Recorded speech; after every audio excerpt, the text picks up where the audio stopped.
Hey guys, welcome back. आज की इस वीडियो में हम लोग सन यानी कि सूर्य के बारे में सीखेंगे कि सूर्य जो है वो क्या है, उसका स्ट्रक्चर कैसा है एंड कौन कौन सी सन की लेयर होती हैं। तो चलिए इस वीडियो को स्टार्ट करते हैं। अब सबसे पहले है कि व्हाट इज़ द सन, यानी कि सन सूर्य क्या है। हमारा जो सोलर सिस्टम होता है उसके सेंटर में एक स्टार है जिसको हम लोग क्या बोलते हैं, सन। यानी कि हमारे सोलर सिस्टम, ये जो हमारा सोलर सिस्टम है इसके सेंटर में जो स्टार है इसको हम लोग सूर्य बोलते हैं। अब टोटल सोलर सिस्टम का जो मास होता है उसका अप्रोक्सीमेटली क्या है, 98% मास किसका होता है, हमारे सन का होता है। अब सूर्य का जो जन्म है वो कब हुआ था, 4.5 बिलियन ईयर्स पहले। ठीक है, सूर्य की अगर हम लोग लाइफ देखें तो कितनी है, 4.5 बिलियन ईयर्स पहले इसका बर्थ हुआ था, इसका क्या हुआ था, सूर्य का जन्म हुआ था। अब सूर्य क्या करता है, बहुत ज़्यादा एनर्जी को क्रिएट करता है जो बहुत ज़्यादा इम्पोर्टेंट है। जैसे हम लोग पृथ्वी पे रहते हैं, धरती पे रहते हैं, तो सूर्य की लाइट की वजह से ही हमारी जो लाइफ है वो संभव है। अब अर्थ पे क्या है, अगर सन की लाइट नहीं होगी तो अर्थ पे किसी भी तरह की लाइफ जो है वो एग्जिस्ट नहीं करेगी। तो इसकी जो सूर्य की एनर्जी है वो कहाँ से आती है, ठीक है। सूर्य में क्या होता है, इसकी एनर्जी का जो मेन सोर्स है वो क्या है, conversion of hydrogen to the helium. अब सन में क्या होता है, हाइड्रोजन होती है जिसका कन्वर्जन होता है हीलियम में। यानी कि जब हाइड्रोजन हीलियम में कन्वर्ट होगी तो सूर्य में क्या होगी, एनर्जी क्रिएट होगी, और वही जो एनर्जी है, लाइट है, जब धरती पर पड़ती है तो वहाँ पे, ठीक है, जो लाइफ है वो एग्जिस्ट करती है। तो इस एनर्जी के कन्वर्सन को, यानी कि हाइड्रोजन से हीलियम के कन्वर्सन को हम लोग क्या बोलते हैं, न्यूक्लियर फ्यूजन। ठीक है, इस प्रोसेस को क्या बोला जाता है, न्यूक्लियर फ्यूजन। अब सूर्य में जो हाइड्रोजन है वो कितनी होती है, 73.4% सूर्य में क्या है, हाइड्रोजन है, एंड 25% जो है वो हीलियम पाई जाती है। तो कई बार एग्जाम में पूछ लिया जाता है कि जो सन है इसका size as compare to earth कितना है, तो वो 109 सॉरी कई बार गाइस पूछ लिया जाता है कि सूर्य का जो साइज है वो अर्थ से कितना बड़ा है, तो 109 टाइम बिगर है। ठीक है, 109 टाइम बड़ा है सूर्य एज कंपेयर टू अर्थ, यानी कि सूर्य के सामने जो हमारी अर्थ है बिल्कुल एक छोटा सा पॉइंट, एक छोटा सा डॉट के बराबर है। तो सूर्य का साइज जो है वो बहुत ज़्यादा बड़ा है।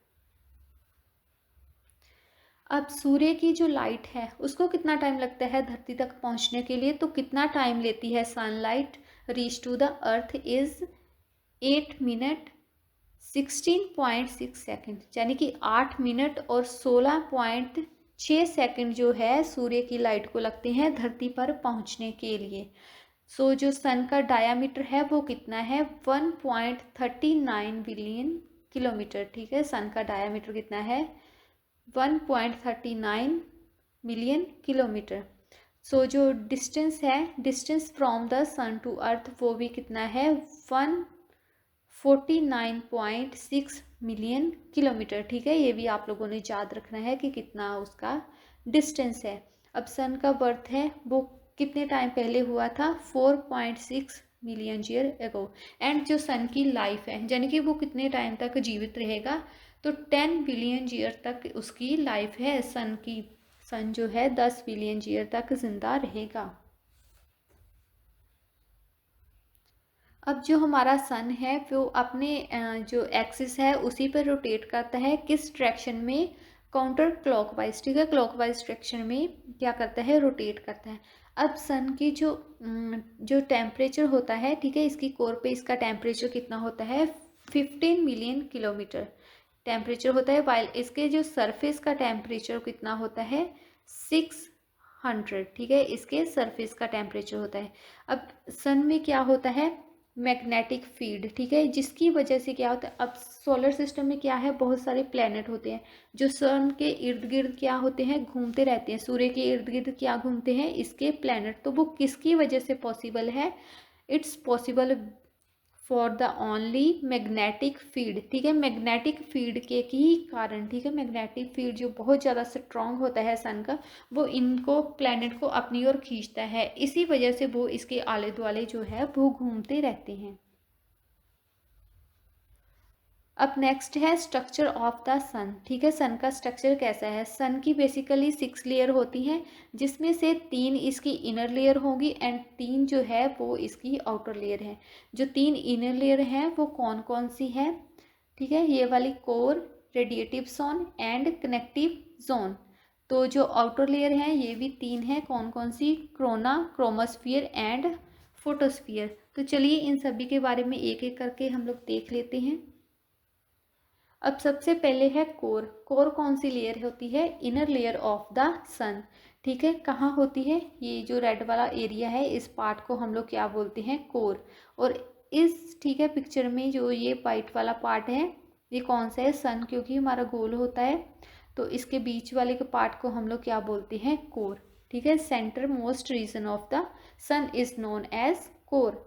अब इसी एरिया में, ठीक है, जो कोर वाला पार्ट होता है इसी में हाइड्रोजन जो है वो कन्वर्ट होती है हीलियम में, जिसको हम लोग क्या बोलते हैं, न्यूक्लियर फ्यूजन, ठीक है। सन की जो एनर्जी है, जो लाइट है, वो कहाँ से निकलती है, हम लोग बोल सकते हैं वो कहाँ से होती है, कोर से, क्योंकि इसी पार्ट में जो है वो हाइड्रोजन हीलियम में कन्वर्ट होती है। न्यूक्लियर जो फ्यूजन होता है वो कोर में ही होता है। अब कोर का जो टेम्परेचर है ये कितना हो सकता है, 15 मिलियन डिग्री सेल्सियस, ठीक है, 15 मिलियन डिग्री सेल्सियस से भी ज़्यादा हो सकता है इसका टेम्परेचर। तो आप लोग देख सकते हैं, इमेजिन कर सकते हैं कि सन का जो टेम्परेचर है वो कितना ज़्यादा हॉट होता है। इसीलिए, ठीक है, कोर को हम लोग क्या बोलते हैं, हॉटेस्ट रीजन, क्योंकि इसी में जो है वो एनर्जी बनती है, यानी कि हाइड्रोजन से हीलियम इसी में बनेंगे, इसी की वजह से ही इसका जो टेम्परेचर है वो ज़्यादा होता है। अब इसके अलावा जैसे ही हम लोग ये सेंटर से, ठीक है, दूसरे पार्ट बाहर की ओर आने लगते हैं तो टेम्परेचर जो थोड़ा है वो डिक्रीज होने लगता है। अब नेक्स्ट जो हमारी लेयर है कौन सी है, रेडिएटिव जोन, ठीक है, जिसको हम लोग inner layer of the sun भी बोलते हैं। ये वाली कोर होगी, ठीक है, ये वाला कौन सा है, कनेक्टिव जोन, ठीक है, इसके बीच में ये जो येलो वाला पार्ट है, ऑरेंज सा, थोड़ा सा ऑरेंज येलो है, इसको हम लोग क्या बोलते हैं, रेडिएटिव जोन, ठीक है। अब ये क्या करता है, रेडिएटिव जोन का क्या काम होता है कि जो भी कोर में एनर्जी, ठीक है, क्रिएट हुई है उसको सन की दूसरी लेयर यानी कि कनेक्टिव जोन है वहाँ तक पहुँचाना इसका मेन काम होता है। अब जो सन फ्लेयर्स, ठीक है, सन फ्लेयर्स होती हैं ये, इसके लिए भी कौन रिस्पॉन्सिबल होता है, रेडिएटिव जोन, ठीक है, रेडिएटिव जोन की वजह से ही सन फ्लेयर जो है वो बनती है। अब नेक्स्ट हमारी लेयर है कनेक्टिव जोन, ठीक है, इसको हम लोग inner layer of the sun भी बोल सकते हैं। ये वाली लेयर कौन सी है, कनेक्टिव जोन, ठीक है, इसको outermost layer of the sun, क्योंकि सन का ये इंटीरियर पार्ट होता है तो इसको इसकी आउटर मोस्ट जो है वो लेयर भी बोला जाता है। अब इसका काम भी क्या है, एनर्जी को आगे की ओर ट्रांसफ़र करना। अब इसका जो टेम्परेचर है वो कितना होता है, 2 मिलियन डिग्री सेल्सियस, ठीक है, इसका टेम्परेचर इतना हो सकता है। टेम्परेचर जो है यहाँ का एज़ कम्पेयर टू कोर क्या होता है, लो होता है। वैसे तो बहुत ज़्यादा इसका टेम्परेचर है, लेकिन अगर हम लोग इसको कोर से कंपेयर करें तो इसका टेम्परेचर थोड़ा सा कम होता है। नेक्स्ट जो हमारी लेयर है कौन सी है, फोटोस्फीयर, ठीक है, इस डायग्राम में ये जो वाली लेयर है इसको क्या बोलते हैं, फोटोस्फीयर। इसको outermost layer of the sun भी बोला जाता है। अभी हम लोग आउटर मोस्ट, अभी पहले हमने इनर मोस्ट ठीक है पढ़ा, अभी आउटर मोस्ट जो लेयर है उसके बारे में पढ़ेंगे। तो पहले है फोटोस्फीयर, ठीक है, इसकी जो थिकनेस होती है वो कितनी होती है, 500 किलोमीटर, ठीक है, तक इसकी थिकनेस जो है होती है। अब जो भी लाइट, ठीक है, सन से आती है हमारे लिए विजिबल होती है, वो कहाँ से आती हैं, इसी फोटोस्फीयर से जो लाइट आती है वही हमारी आंखें उनको देख सकती हैं, उसके लिए विजिबल होती है। अब इसका जो टेम्परेचर होता है वो कितना होता है, 5500 डिग्री सेल्सियस, ठीक है। इसका जो टेम्परेचर होता है एंड ये एज़ कम्पेयर टू कोर, ठीक है, हम लोग किससे कंपेयर कर रहे हैं, कोर के टेम्परेचर से कंपेयर करें तो इसका टेम्परेचर जो है वो थोड़ा सा क्या होता है, कूलेस्ट होता है, ठीक है, थोड़ा सा कूल होता है, थोड़ा ठंडा होता है। अब जैसे जैसे हमारी सन की है जो हाइट है वो इंक्रीज होती रहती है, तो टेम्परेचर क्या होता जाता है, घटता रहता है, थोड़ा ड्रॉप होने लगता है। तो जो सन स्पॉट होते हैं वो कौन सी लेयर में होते हैं, इसी फोटोस्फीयर, ठीक है, सन के ऊपर जो सन स्पॉट या फिर डार्क स्पॉट दिखाई देते हैं वो कौन सी लेयर में होते हैं, फोटोस्फीयर लेयर में।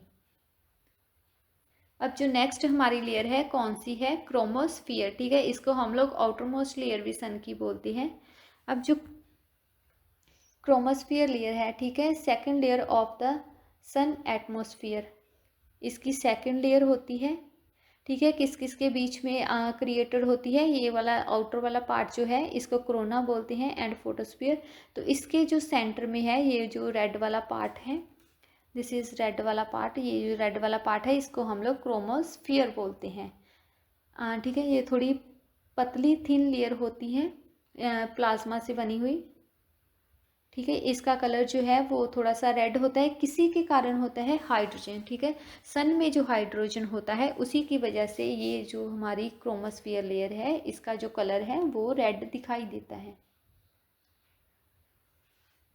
अब जो हमारी क्रोमोस्फियर लेयर होती है इसका जो टेम्परेचर कितना होता है, 6700 डिग्री फ़ारेनहाइट, ठीक है। जैसे जैसे हाइट इंक्रीज होगी तो इसका टेम्परेचर भी जो है वो भी इंक्रीज होता रहता है। अब क्रोमोस्फियर जो लेयर है इसका मेन काम क्या है कि सन की जो इंटीरियर है, मतलब कोरोना से जो हाइट जो एनर्जी बनती है, ठीक है, कोरोना में जो एनर्जी बनती है उसको आउटर मोस्ट, उस एनर्जी को वहाँ से लेकर आउटर मोस्ट लेयर तक जो कोरोना है उस तक भेजना, ठीक है। इनर से एनर्जी प्राप्त करके सन का जो बाहर का एरिया होता है उस तक एनर्जी पहुँचाना, ये इसका काम होता है। बेसिकली ये क्या होती है, क्रोमोस्फियर लेयर को हम लोग वैसे तो नहीं देख सकते, लेकिन जैसे सूर्य ग्रहण होता है, सोलर एक्लिप्सिस एंड सूर्य ग्रहण के टाइम पे इसको स्पेशल इक्विपमेंट, ठीक है, उसकी वजह से देखा जा सकता है, जैसे कि टेलीस्कोप हो गया, टेलीस्कोप के ज़रिए हम लोग देख सकते हैं, जब सूर्य ग्रहण लगता है उस टाइम पे इस लेयर को देखा जा सकता है। नेक्स्ट जो हमारी लेयर है वो है कोरोना, जिसको outermost layer of the sun भी बोलते हैं, बाहर की, ठीक है, ये जो बाहर वाला पार्ट है इसको हम लोग क्या बोलते हैं, कोरोना। आउटर मोस्ट लेयर होती है क्रोमोस्फियर के ऊपर यानी कि आगे होती है। अब कोरोना क्या होती है, क्योंकि इसमें बहुत ज़्यादा एनर्जी होती है, लाइट होती है, तो ये हमारे लिए हिडन होती है, विजिबल नहीं होती, ठीक है, सन का जो सरफेस है उसको हम लोग नहीं देख सकते।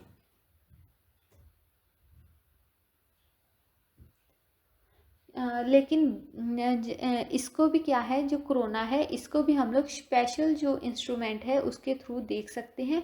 कब देख सकते हैं, जब होता है टोटल सोलर एक्लिप्सिस, जब पूर्ण सूर्य ग्रहण लगता है, पूरा सूर्य ग्रहण लगता है, उस टाइम पे हम लोग जो कोरोना है इस लेयर को हम लोग देख सकते हैं, ठीक है, जैसे टेलीस्कोप हो गया उसकी वजह से हम लोग देख सकते हैं। अब कोरोना जो है वो बहुत ज़्यादा हॉटर होती है, बहुत ज़्यादा गर्म होती है, तो इसका जो टेम्परेचर है 1 बिलियन डिग्री सेल्सियस तक हो सकता है, इसकी वजह से ये क्या होती है, बहुत ज़्यादा हॉटेस्ट लेयर होती है। ऐसी और वीडियो देखने के लिए हमारे इस चैनल को सब्सक्राइब करें और अपने फ्रेंड्स के साथ शेयर करें। हम मिलते हैं एक और नई वीडियो में, तब तक के लिए टेक केयर, गुड बाय।